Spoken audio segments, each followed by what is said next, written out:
Alhamdulillahilladzi qad awjada min nurihi nuran bihi ammal huda sabaqal awalima bil wujudi bi asriha fal kullu minhu bil haqiqati mubtada. Asyhadu an la ilaha illallah wa asyhadu anna Muhammadan abduhu wa rasuluhu la nabiyya ba'da.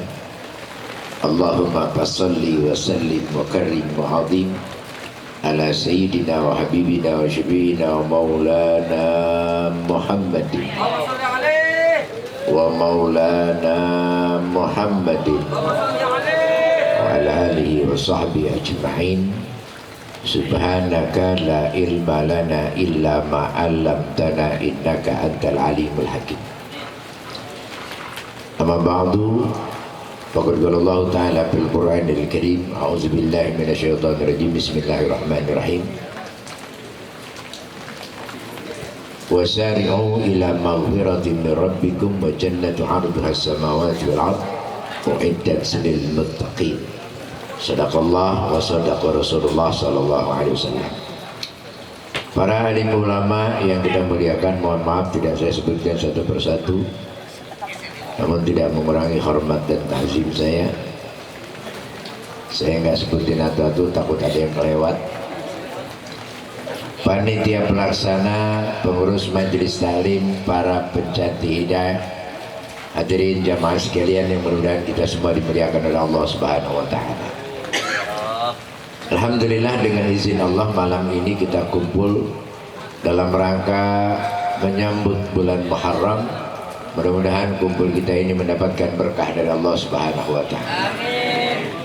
Tentunya yang kedua, salawat dan salam kita sampaikan pada junjungan kita Nabi besar Muhammad sallallahu alaihi wasallam beserta keluarga dan sahabatnya. Tentunya kita berharap mudah-mudahan barokah salawat ini di dunia kita bisa mengikuti sunnahnya, dan di akhirat insyaallah sama-sama mendapatkan syafaatnya. Amin ya rabbal. Hadirin jamaah sekalian, yang pertama tentunya kita harus tahu Muharram dulu. Sejak Allah ciptakan dunia ini, Allah sudah membuat namanya bulan-bulan.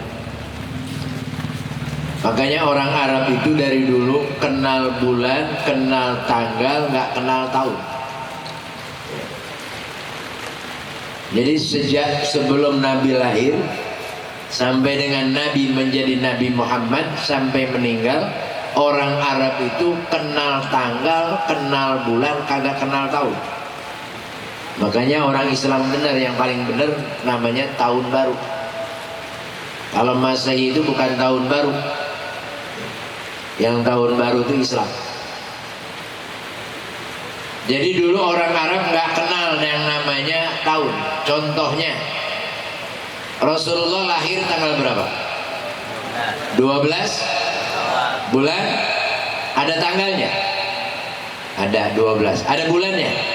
Ada. Tahunnya? Gak ada tuh. Kayak Betawi dulu, engkong lu lahir waktu Belanda meledak begitu. Jadi gak ada tahun tuh ya. Jadi Arab itu dari dulu kenal tanggal, kenal bulan, gak kenal tahun. Yang kedua, orang Arab dahulu itu tidak tahu bulan yang pertama bulan apa. Jadi rotasi aja, muter aja.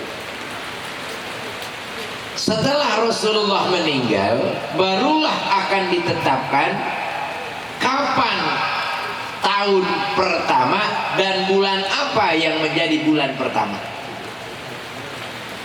Saya singkat cerita ya. Ditetapkanlah Muharram sebagai awal dan tanggal pertama daripada bulan Hijrah. Kenapa diambil Muharram? Ini saya kaitkan dengan cerita yang kadang-kadang ceritanya nggak benar. Ini karena mohon maaf, banyak orang sekarang ngajinya copy paste. Jadi apa yang dia dengar disampaikan, belum tentu yang didengar benar. Kenapa kok jadi Muharram? Waktu itu Nabi setelah wafat pamannya, wafat istrinya, yang tepatnya di bulan Ramadan, Nabi diusir dari Mekah, Nabi berangkat ke Taif dalam rangka mengajak orang-orang Taif untuk masuk Islam. Ini saya cerita Taifnya dulu Bang nih, ya biar paham ya. Karena ada banyak orang yang salah kaprah katanya Isra Mi'raj ngambil perintah sholat. Nah, ini salah kaprahnya nih. Jadi kalau ada orang bilang Isra Mi'raj ngambil perintah sholat, itu berarti kagak ngaji. Kenapa? Karena Nabi mau berangkat sholat duluan. Masjidil Haram sholat, Masjidil Aqsa sholat, di langit pertama sholat. Lah kalau naik ke langit mengambil sholat, itu sholat apaan? Ya, makanya tujuan Isra biar bener.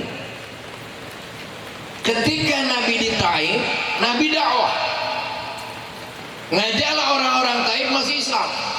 Apa dakwah Nabi? Di antaranya begini. Kata orang tua, kata Rasulullah, ya wahai Bani Taif, kalau kalian masuk Islam, kalian dibangkit masuk surga. Kata Nabi gitu. Kalian kalau tidak masuk Islam, dibangkit masuk neraka. Pada kabilah yang kelima, salah satunya nunjuk tangan, ya Muhammad, saya mau nanya sama ente, boleh? Kalau ente bilang tadi surga, masuk Islam, masuk surga dan surga indah. Kalau nggak masuk Islam neraka serem. Saya mau tanya sama ente, apaan? Ente udah ngeliat surga belum? Pertanyaan luar biasa ya. Ya Muhammad, ente udah ngeliat surga? Belum. Udah ngeliat neraka? Belum. Gimana ente bilang surga indah neraka serem? Ente sendiri belum pernah lihat. Ente orang gila Muhammad. Maka Nabi dianggap orang gila, ditimpukin, Nabi diusir dari Taif. Sampai Zaid bin Harithah itu berdarah-darah. Singkat cerita, Nabi diusir. Ini sebenarnya ceritanya panjang. Sampailah beliau ke Mekah persis di bulan Zulhijjah. Dalam kondisi kebingungan, datanglah 9 pemuda dari Yasrib, utusan dari Yasrib yang nyari Nabi. Ketemu Nabi, apa katanya? Wahai Muhammad, kami utusan orang-orang Yasrib, siap masuk Islam, siap bela Islam, tapi catatan, tolong ente datang ke kampung kami, damaikan 2 kaum yang gak pernah damai, yaitu kaum Aus dan Khazraj.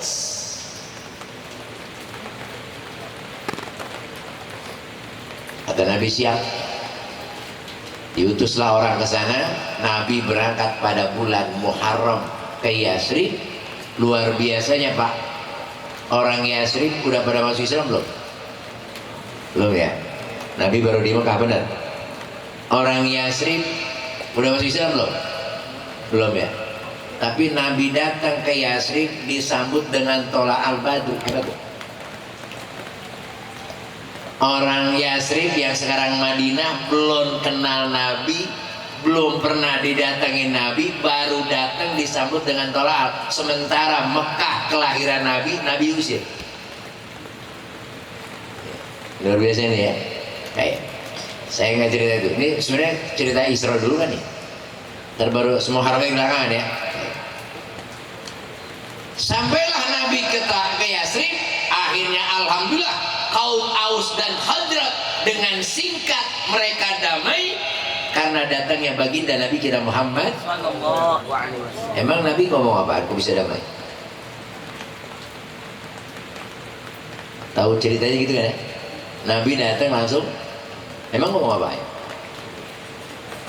Orang perang bertahun-tahun nongol Nabi langsung. Emang Nabi ngomong apa? Ceritanya agak panjang. Ternyata orang-orang Yasrib itu adalah ahli kitab. Dia sudah tahu yang namanya Muhammad. Kalau Muhammad datang emang kita tungguin, dialah yang bisa damai ya. Jadi walaupun belum Islam tapi sudah ahli kitab. Singkat cerita, Islam mulai mercusuar di Yasrib. Yasrib dirubahlah oleh Nabi menjadi Madinatul Munawwarah. Itu kejadian bulan Muharram. Kemudian sampailah di bulan Rajab, orang-orang Islam di Madinah udah mulai kuat, Islam mulai jaya. Nabi pada saat itu girang apa sedih? Bu, Islam maju di Yasrib yang katanya menjadi Madinah. Waktu itu Nabi lagi girang apa lagi sedih? Lagi girang apa sedih? Oh, banyak orang cerita Nabi Isra lagi sedih. Ya, ini banyak cerita ngaco nih. Meninggalnya bulan Ramadan, Isra Mi'rajnya bulan Rajab, 8 bulan. Masa Nabi sedih mulu 8 bulan? Ya, ini banyak cerita Isra ini. Kenapa saya beranjak membuka ini? Karena saya lihat banyak ustadz-ustadz di sini nih. Ya, biar nyampeinnya kudu bener, jangan nyasar. Islam lagi damai, lagi enak, baru Allah Isra Mi'rajkan. Buat apa Allah Isra Mi'rajkan Nabi? Linuriyahu.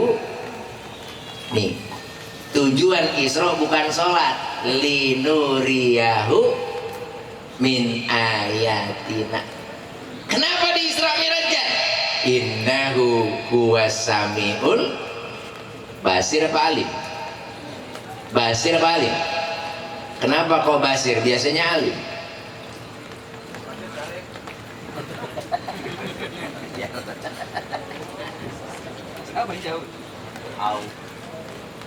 Linuriyahu min ayatina. Allah ingin perlihatkan tanda kebesarannya. Apa yang Allah ingin perlihatkan? Sorga dan neraka.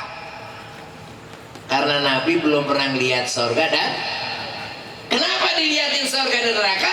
Innahu huwas samiul basir. Karena Allah dengar permintaan orang Taif. Allah lihat bagaimana Nabi dihina, dianggap orang gila gara-gara belum melihat sorga. Maka Allah angkatlah Rasul untuk melihat surga dan neraka. Kalau bahasa orang Bekasi gini, tuh lu lihat ya Muhammad surga, lu lihat neraka, turun terangin sama orang-orang Taif. Nabi begitu girang banget ngelihat surga indah, neraka serem, minta kunci. Ya Allah, bagaimana supaya umat saya bisa masuk surga semua? Karena surga indah, kasih kuncinya. Itulah perintah sholat untuk menjadikan kuncinya surga. Kenapa? Kata Nabi, awwalu ma yuhasabu bihil abdu yaumal qiyamah. Nah, disinilah Muharram itu dijadikan tahun baru Hijriah. Kenapa? Karena dari kegelapan menjadi terang beneran, dari kaum yang perang menjadi kaum yang bersatu. Orang yang tidak pernah syahadat menjadi syahadat. Benar. Orang yang belum pernah syahadat begitu masuk Islam bela Islam mati-matian. Tapi anehnya kita kadang-kadang tiap hari baca syahadat berantem kagak habis-habisnya. Bener. Kadang-kadang pengurus masjid sama pengurus masjid berantem, ada gitu. Ada yang gitu. Padahal mas syahadat tiap hari bener. Ustadz sama ustadz ada yang kagak akur. Ustadz yang satu datang, yang satu pulang, ada model begitu. Ada model begitu. Tai ledik.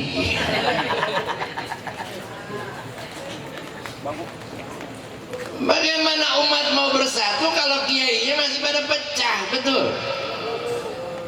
Apalagi ini namanya PPH, para pencari hidayah. Bagaimana ustadznya bisa diikutin kalau yang ini begini, yang ini begini? Betul. Syarat utama untuk mendapatkan hidayah salah satunya apa? Hatinya kudu bener.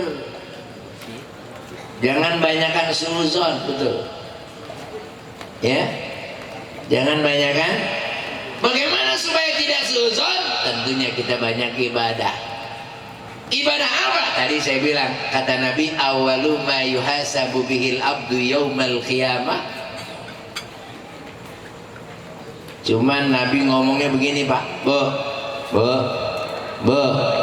Nabi ngomongnya begini, ya'ti zamanun ala ummati yusalluna fala yusallun. Ntar lu lihat banyak orang sholat, hakikatnya kagak sholat, cuman jungkang-jungking doang.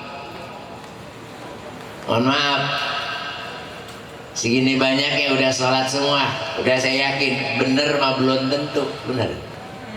Betul, betul.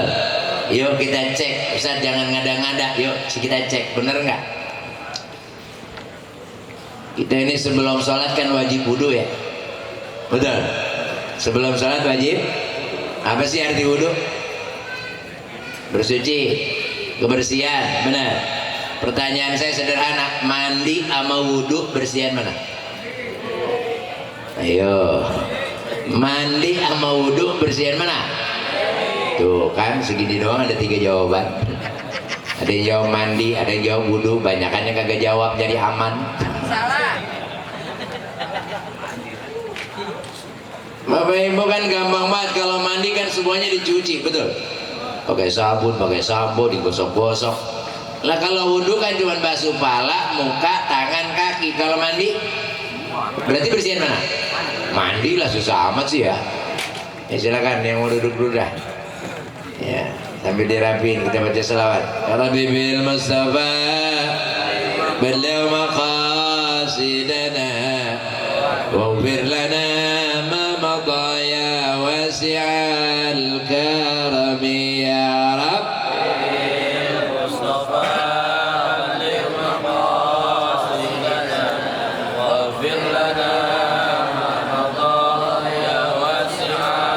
يا أكرم الخلق من لمن علوذ به سواك عند أولو الحادث الأمام يا رب بير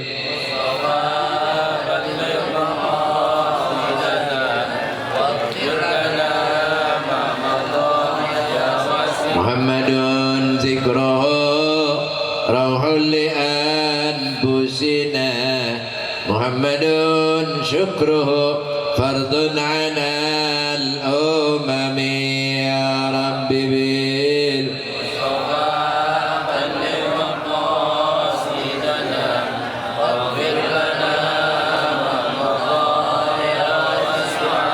اللهم صل وسلم.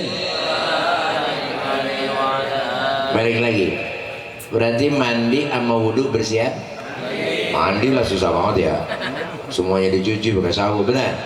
Jadi mandi sama wudhu bersihan. Habis mandi boleh nggak langsung sholat? Lah kalau gitu bersihan mana? Keder kan? Mohon maaf, makanya kita dikatain orang di luar Islam, orang Islam bego. Habis mandi bersih-bersih cuci muka lagi, lalu bersih. Kenapa? Kita gara-gara tahu tapi kagak paham. Mandi sama wudhu bersihan mana? Lah bersihan mandi.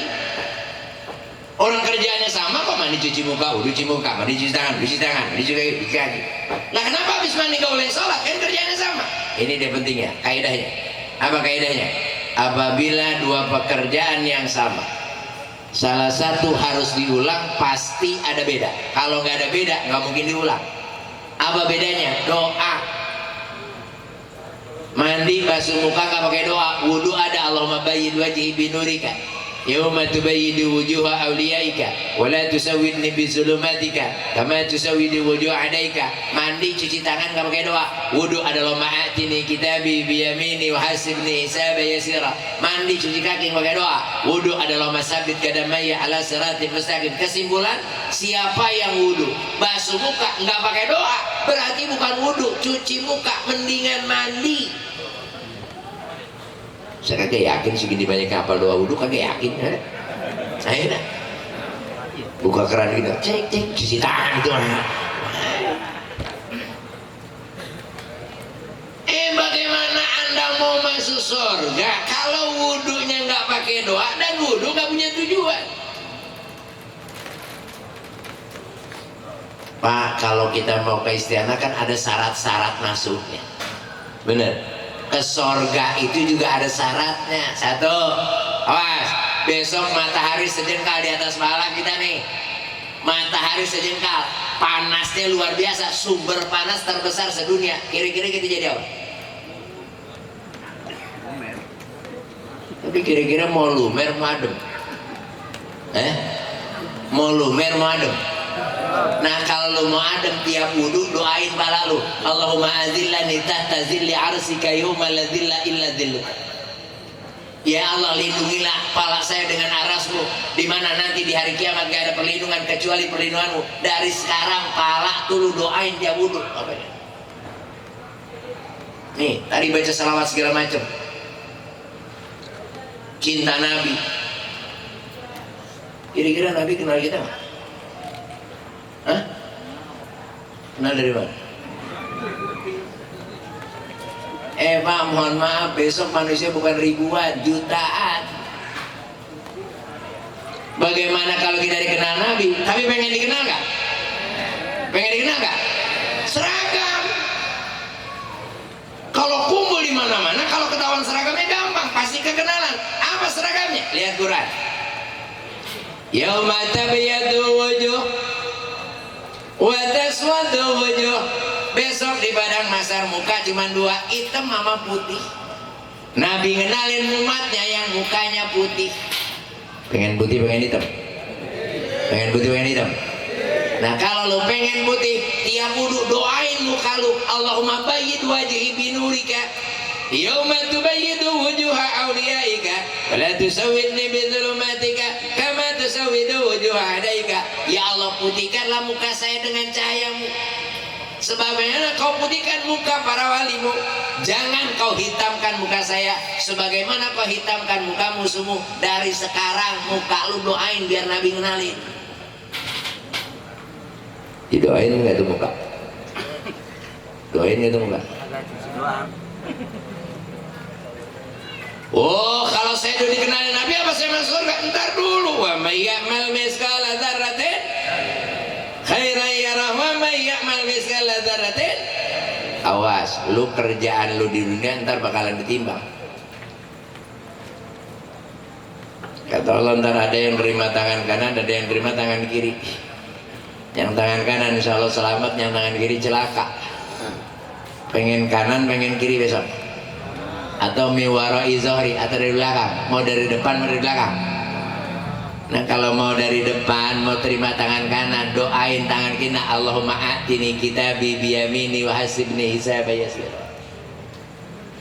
Ya Allah, berikanlah catatan melalui tangan kanan saya. Kalaupun di catatan ini ada hisab, kasih yang ringan-ringan. Dari sekarang kita doain tangan biar nerimanya bagus, bukan asal basah. Oh, saya udah nerima, berarti saya surga. Oh, ntar dulu. No, ada jembatan Shirathul Mustaqim. Jangan-jangan lu ngelangkah doang kecebur. Ada yang udah mau tinggal nindak selamat kecebur, ada gak? Kita pengen kecebur, pengen selamat. Kalau lu pengen selamat, kaki lu tiap wudu doain Allahumma sabit qadamaya ala siratil mustaqim. Ya Allah, tetapkan kedua kaki saya ketika berjembat di Shirathul Mustaqim. Tapi ingat, ada juga sih yang bantu selain doa. Apa? Korban ya. Bener. Korbannya orang sini mungkin insya Allah pada bener, tapi di kampung saya banyak kan salah.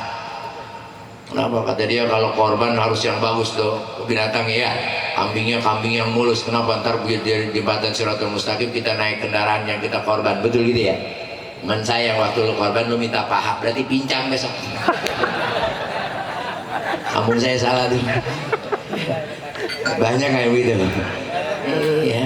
Tapi kita yang pengen kendaraan bagus tapi minta paha, berarti pincang terus. Ya. Itu di kampung saya, sini cuma enggak benar sih. Baik, itu dari mulai syariat dan hakikatnya. Sholat lebih itu juga. Banyak kita ini yang melakukan sholat secara syariat kayaknya bener, tapi belum tentu. Pak, jangan sekedar tahu bumbu sayur asem, tapi harus tahu ngolahnya bener. Tahu sih masak air ini. Lah kalau lu nggak tahu cara masak ya kagak bener. Masak sayur asem yang paling dulu direbus apa namanya paya, di jagung belakang lah modrok. Bener nggak gitu? Bener nggak? Nih semua udah pada sholat tapi belum tentu benernya. Ayo kita cek. Kalau mau saya emang nggak ceramah, ngaji aja biar pulangnya ada asarnya ya. biar dikit insyaallah. Rukun salat ada berapa? Mulai dah. Kalau udah kerja ini, ya kita gampang ini 13 dah gitu ya. 13 dah, kita tahu ada 13 ya. Dari rukun salat yang 13 terbagi berapa? Mantap dah. Macet dah. Ini gimana lo kerjaan bisa bener kalau ininya belum tentu bener. Jangan lo anggap enteng. Makanya perlu ngaji nih kayak di PPH nih, alhamdulillah ya. Ya kita kalau ngajar jamaahnya masya Allah pak penuh keluar-luar, alhamdulillah. Sini kalau Grand Talim rutin bu, jamaahnya penuh keluar-luar, sampai kagak ada yang di dalam, di luar semua.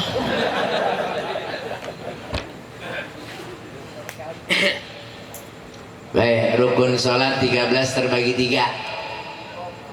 Ini saya sekaligus kepada praktek. Supaya apa? Makanya kalau model saya sekarang ngaji pak nggak pakai kitab. Saya lebih banyak pakai lesehan. Sambil ngopi, sambil ngerokok, tanya jawab. Kenapa? Sebab orang sekarang kadang-kadang 2 hari ngaji, 2 kali pertemuan ngaji, ketiga kagak. Bab wudu baru 2 bab, baru 2 pasal belum kelar, kagak datang, kagak ketemu gitu kan. Bab sholat rukunnya 13, nggak mungkin 2 kali pertemuan selesai itu. Benar. Bisa-bisa 6 kali pertemuan baru selesai, 2 kali kagak datang, kan bolong itu 2. Sekarang model lesehan, biar cepet. Baik, rukun sholat yang 13 terbagi berapa? 3. 1 rukun qalbi, 2 rukun qauli, 3 rukun fi'li. Ini rukun. Rukun itu sesuatu yang harus ada. Nggak ada, batal. Apa rukun qalbi? Cuma satu, hati. Apa itu? Niat. Niat di mana? Di hati apa di mulut? Di hati. Jadi kalau saya usul di pada maghribi, niat bukan tuh? Itu mulut apa hati? Lah katanya di hati. Tuh. Berarti rukun sholat 13. Yang pertama? Niat. Yang pertama? Saya ulang lagi ini biar paham, biar ngaji aja. Jadi rukun sholat 13 bu. Yang pertama? Niat. Baik. Ya udah berhafal. Baik. Definisi sholat apaan? Aqwalun wa af'alun muftatahatun bitakbir wa muhtatamatun. Salat itu perkataan dan perbuatan diawali dengan, salat itu diawali dengan takbir. Ya lagi biar gampang nih, salat diawali dengan takbir. Rukun salat berapa tadi?